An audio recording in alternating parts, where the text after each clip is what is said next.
Okay, there's something cool we can all talk about. The Denver Food and Wine Festival, a multi-day extravaganza of food, wine, and spirits. With me this morning is Laura Shunk, president of the Colorado Restaurant Foundation, along with sommelier Brad Taylor from Glazer's Wine and Spirits. Good morning to the both of you. Good morning. Happy to have you. And Laura, welcome back, because look, this week, one of the greatest events is taking place, and we have to talk about this. We're talking about the fabulous, fabulous place where you can get wines, great food, and it's all a wonderful festival. Let's talk about this because it kicks off on Wednesday. Kicks off on Wednesday. It is a multi-day extravaganza is the correct way to put it. Yeah.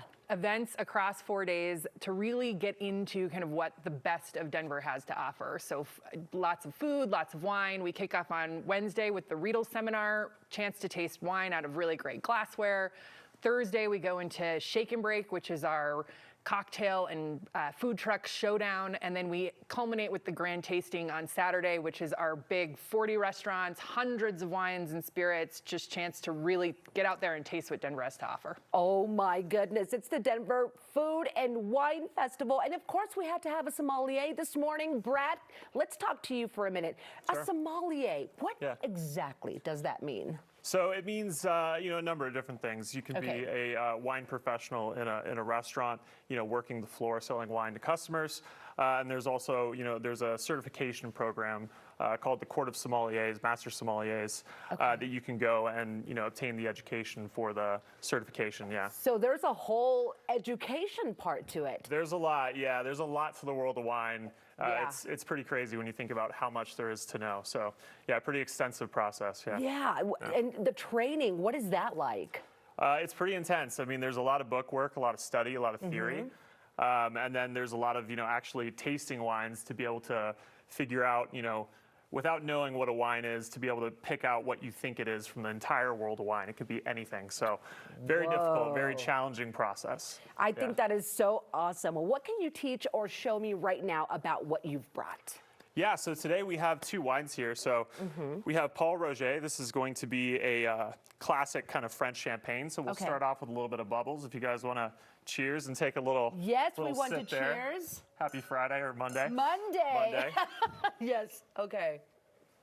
So Paul Roger, this is a true French champagne. So it's coming from the Champagne region within France. Oh, so good. Yeah, right? Really fresh. That's a good one. Lively. Yes, very light. And exactly. So Paul Roger was, it's been in production for over 170 years. It was actually a favorite of Sir Winston Churchill, the former Prime Minister of England. And he actually used to drink a bottle of this every day at lunch. Like a whole bottle? A whole bottle, that's what they say. That's what they say. Well, that's good. I could have that at any time of the day. Absolutely. But really great pairing. So fun wine, very fresh, vibrant. We get a lot of fresh green apple and pear and some kind of toasty notes, like some brioche, some bread.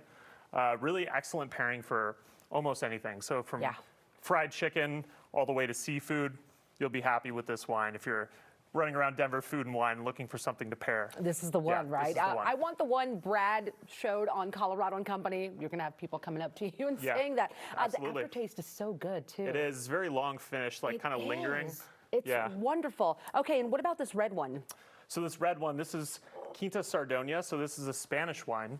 It's coming from Castilla y León. So it's an area right outside of Ribera del Duero, which is one of the more infamous growing regions in Spain, along with Rioja. So we're working with the grape Tempranillo. So it's going to be a little bit of a blend, but we're going to have Tempranillo mixed with some familiar faces of Cabernet Sauvignon, Merlot, and Malbec. Oh my goodness. Now there is a grand tasting as part of the Denver Food and Wine Festival. What wines will be poured that evening? So we're going to have hundreds of wines from really all over the world. So various different price points, styles, different regions. So really expansive. Like if there's a wine in the world you're looking for, we'll have it there at Food You're and Wine. going to have it there. We'll have it That's there. already reason enough to come out and say hi. Yeah. Laura, funds raised at the event go to a good cause at the end of the day. Share more about that. Absolutely, yes. All of the proceeds from this festival benefit the Colorado Restaurant Foundation.